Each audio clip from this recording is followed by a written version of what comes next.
Les Français en ont marre des politiques professionnelles. Ras-le-bol de toutes ces grosses têtes qui sont passées par l'ENA, qui n'arrêtent pas de nous donner des leçons de morale, mais qui sont incapables de gérer la France. Les Français en ont marre et une part de plus en plus importante de Français souhaitent qu'un grand patron devienne président de la France. Et rassurez-vous, il y en a un que ça intéresse peut-être, il y en a un qui s'est dit prêt à relever le challenge en 2027, Michel-Édouard Leclerc.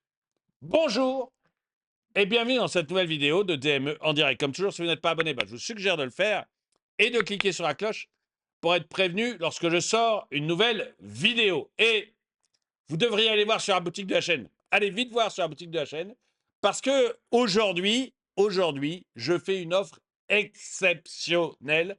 Vous avez moins 22% sur toute la boutique aujourd'hui. Allez vite, regardez ce qui se passe, le lien est dans la description. Alors, vous avez écouté une interview de Michel-Édouard Leclerc et j'aimerais bien savoir ce que vous en pensez parce que moi, mon sentiment est partagé là-dessus. Mais ça m'intéresserait de savoir ce que la communauté en pense. Michel-Édouard Leclerc se dit disponible pour la nation pour la présidentielle de 2027. On va regarder ça ensemble. Vous, pour terminer, Michel-Édouard Leclerc, est-ce que vous avez vu donc les résultats de ce sondage Harris sur les Français et la candidature d'un entrepreneur lors de l'élection présidentielle? Si vous me dites non, je vous croirais pas, hein. Ah ah! Donc vous les avez vus. Ouais. Bon, on va les rappeler à ceux qui nous regardent. 2 Français sur 3. Alors ça, c'est d'abord, il y a un chiffre de principe. 2 Français sur 3 qui estiment que ce serait une bonne chose qu'un entrepreneur soit élu président de la République. Et regardez, 2 Français sur 3, vous voyez, c'est quand même énorme. C'est-à-dire que c'est largement, mais largement la majorité au présidentiel. 2 Français sur 3, c'est 60%. Et donc, vous avez largement la majorité. Et on a donc des Français qui en ont marre des hommes politiques qui nous dirigent. On s'aperçoit bien que tous ces gens totalement déconnectés du réel, ces gens qui n'ont jamais bossé en entreprise. Emmanuel Macron, il a fait un passage éclair, rapide, chez Lazare, mais ou chez Rothschild, je ne sais plus, chez Rothschild, je crois. Donc sur la banque d'affaires, de la très haute banque, mais qui n'est pas de la banque habituelle, etc. Et ça permet de passer des deals en de très, très grands groupes. Mais il n'a jamais vraiment mis les mains dans le cambouis. Et encore, son passage était éclair. On nous l'a vendu comme un génie de la finance, comme un Mozart de la finance. C'était pipeau. Enfin, on l'a tous vu, hein. Et donc, et avant lui, la plupart d'entre eux ne sont jamais passés par le privé. Ils ne savent pas à quoi ça ressemble. Parfois, en quittant la vie politique, ils deviennent avocats. Je pense à un avocat bien connu qui a été Premier ministre, qui, qui devient avocat après avoir quitté la vie politique, mais dont les clients sont principalement d'autres États avec lesquels il était en lien du temps où il était Premier ministre. Pour rien dévoiler, Dominique de Villepin, donc, qui est maintenant avocat, il dit qu'il n'a pas comme client le Qatar, mais enfin, tout le monde dit que son principal client, peut-être même son unique client, c'est le Qatar. Lui dit que non, donc voilà, vous jugerez vous-même si ça vous semble crédible ou pas. Mais quoi qu'il en soit, les gens n'ont ras-le-bol de ces politiques, ils nous ont tous amenés dans le mur, tous, les uns les autres, voilà, depuis 81, ils nous amènent dans le mur, et et donc il y a quand même 2 Français sur 3 maintenant qui aimeraient voir un chef d'entreprise prendre la relève. Et quand on regarde les pourcentages, et qui arrive en tête parmi les sondés, Ouais, Michel-Édouard Leclerc, 43% sur le souhait d'être candidat, hein. On ne parle pas ouais. d'élection encore. Et Bernard Arnault, justement, dont on parlait, en dessous, à 34%. Euh, Ça vous donne des idées, Ouais, ce sondage? bien sûr. D'abord, regardez, les 3 autres, sont des propriétaires de médias. Donc mon 43 c'est pas mal, Mmh. hein? J'ai non, mais Bernard Arnault, il est propriétaire de médias, mais on ne peut pas dire non plus qu'il fasse pression sur les médias qu'il possède. Enfin, j'ai pas l'impression qu'il fasse pression sur les médias qu'il possède. Et on a entendu parler de lui, pas tellement comme propriétaire de médias. Vous n'entendez pas parler de médias. Je ne saurais même pas dire quel journal il possède. Donc, vous n'entendez pas parler de Bernard Arnault parce qu'il est propriétaire de médias. Vous entendez parler de Bernard Arnault parce qu'il est propriétaire d'LVMH. Voilà, c'est complètement autre chose. pas de réseau média. Bon, vous n'êtes pas maltraité par les médias, Non? Michel Leclerc. Mais juste, donc vous dites oui. Non, non, ce que je veux dire, Ouais. c'est assez marrant. Après, moi, Vous dites ça me donne des idées. Oui, c'est quelles non, idées alors ça vous donne? je vous réponds ça, c'est pour que vous puissiez poser la question d'après. Ouais. Non, mais en fait, oui, j'aime le débat public et ça me plaît, de participer dans mon pays au débat public, à faire évoluer la société. Je crois au progrès, je veux être du bon côté, je veux être du côté de la société. Je pense qu'on peut être chef d'entreprise. Mmh. Heu, je crois au primat du politique. C'est la merde aujourd'hui, au niveau dans les rapports entre Mmh. l'État, les parlementaires et ça. Je suis pas le feuilleton au jour le jour, Mmh. je suis comme les Français, je zappe, mais je regarde, mais je zappe. Mais je pense que, il faudra ces patrons-là, ces chefs d'entreprise, PME ou grandes Mmh. sociétés françaises, il faut qu'on œuvre pour le pays, pour le sortir. Mais Quand on voit et vous aviez, Lecornu, juste ouais. avant, Sébastien Lecornu. Quand vous voyez le challenge qui nous reste, à relever, on était quand même dans un pays de cocagne qui se berçait d'illusions sur ses capacités. Donc aujourd'hui, nos entreprises, elles doivent être au Mais service. Michel Leclerc, Vous voyez, ce par sont exemple, s'il y a une taxe sur le ouais, cognac, s'il y a des taxes, ouais. il va falloir qu'on soit aussi du côté du revers, Oui, hein. mais juste pour rester, sur, ce que l'on voit 2027 vers une candidature Leclerc. Vous dites, comme chef d'entreprise: «Je participe au débat», mais là, il s'agit d'une élection. Oui.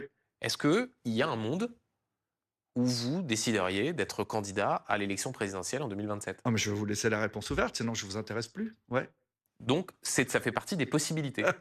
Maxime, Oui, ça fait rire Maxime Souitek qui, sans doute à ma place, aurait posé la même question. Non mais sérieusement, vous dites, je laisse la réponse ouverte, c'est seulement pour qu'on continue à en parler ou est-ce que ça existe? Est-ce qu'il y a un scénario où ça existe?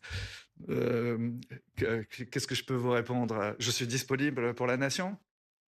On va regarder les commentaires. Bon, il m'a pas l'air d'avoir plus envie d'y aller que ça, et je le comprends. Vous savez, des hommes politiques français, même en fait, les hommes politiques français ont verrouillé le système. Il est complètement verrouillé.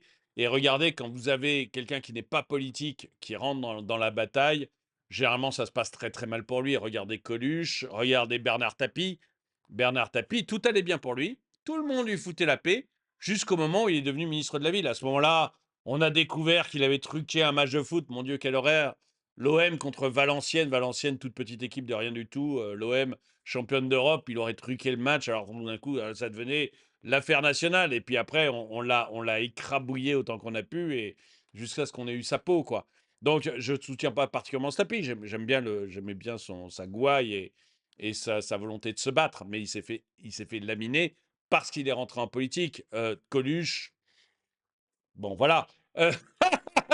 Euh, mais on voit bien quand même qu'il y a eu beaucoup enfin, tous ceux qui ont voulu entrer en politique en France alors qu'ils n'étaient pas politiques professionnels se sont fait massacrer. Donc voilà, je suis pas sûr que Michel-Édouard Leclerc ait très très envie de se mettre là-dedans. Sinon, on va découvrir qu'il a truqué un match de foot, qu'il a de l'argent quelque part. Enfin voilà, donc on va. Il peut être sûr que si jamais il annonce sa candidature, tout d'un coup, il va y avoir des contrôles fiscaux dans tous les sens et des bonnes campagnes politiciennes pour le massacrer. Donc, je pense qu'il n'a pas du tout envie de ça et qu'il préfère se gérer ses sous-sous, et je pense que la plupart sont comme ça.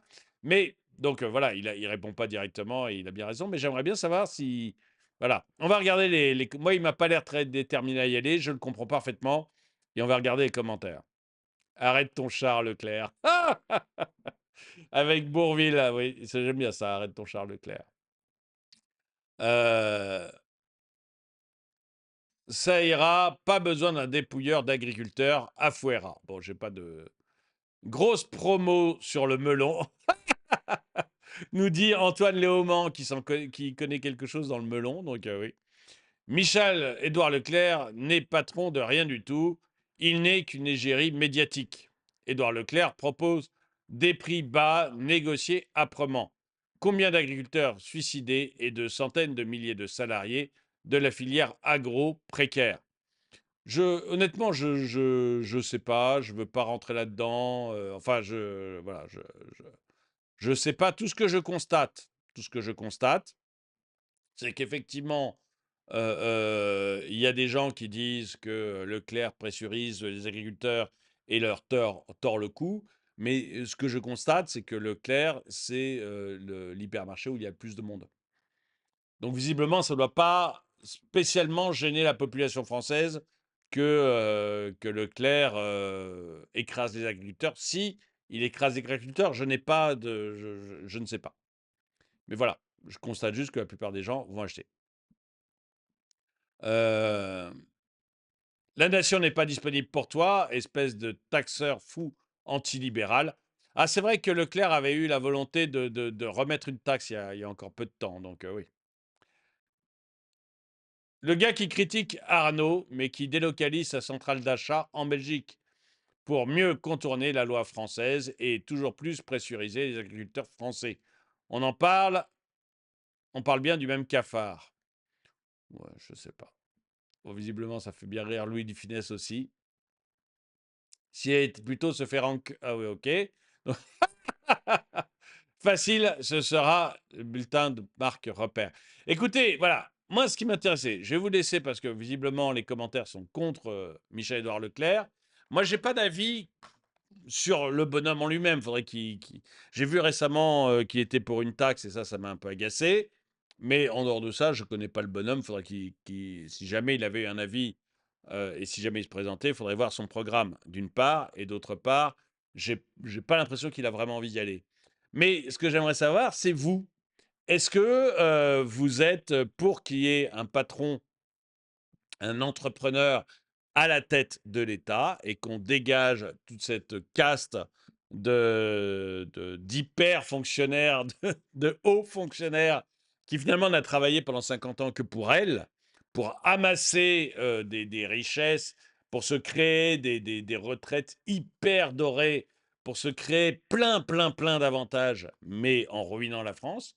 Donc, est-ce que vous êtes pour ça, mettre des patrons, des dirigeants et des entrepreneurs pour éliminer la caste de hauts fonctionnaires, pour enfin aussi faire des vraies réformes, prendre des vraies mesures, quoi, tailler dans le gras comme on voit actuellement aux États-Unis. Donc, est-ce que vous êtes pour ça ou est-ce que vous pensez que non, qu'un pays, ça se gère par des politiciens professionnels qui savent gérer un État et c'est juste qu'on n'a pas les bons en ce moment, mais que voilà, on doit pouvoir trouver des gens qui sauront gérer l'État et qui sont des professionnels de la politique, parce qu'on a besoin de ça pour différentes raisons. Dites-moi ce que vous en pensez dans les commentaires. Et je vous rappelle donc, aujourd'hui euh, seulement, entre guillemets, vous avez 22% de réduction sur l'ensemble de la boutique d'ME. Donc vraiment, allez-y. Vous allez, si vous voulez avoir des polos comme ceci, vous voyez, il n'y a pas plus zen que moi, ou des mugs comme celui-là, je ne m'énerve pas, je m'exprime, ou encore des mugs comme celui qui est ici, le mug du capitalisme.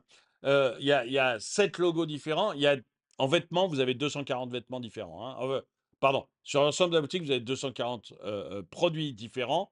Donc des vêtements d'été, des polos, des t-shirts, mais aussi des vêtements d'hiver, évidemment, avec des suites à capuche, des pulls. Vous avez des pantalons, vous avez des shorts, vous avez des maillots de bain, vous avez des bonnets et des casquettes. Il y a beaucoup de casquettes en ce moment qui se vendent. Donc, je pense que les casquettes ont un certain succès parce que beaucoup de gens qui achètent des casquettes en ce moment. Vous avez donc des mugs, vous avez des gourdes, vous avez des thermos. Vraiment, il y a beaucoup de produits différents. Vous trouverez quelque chose qui vous plaît.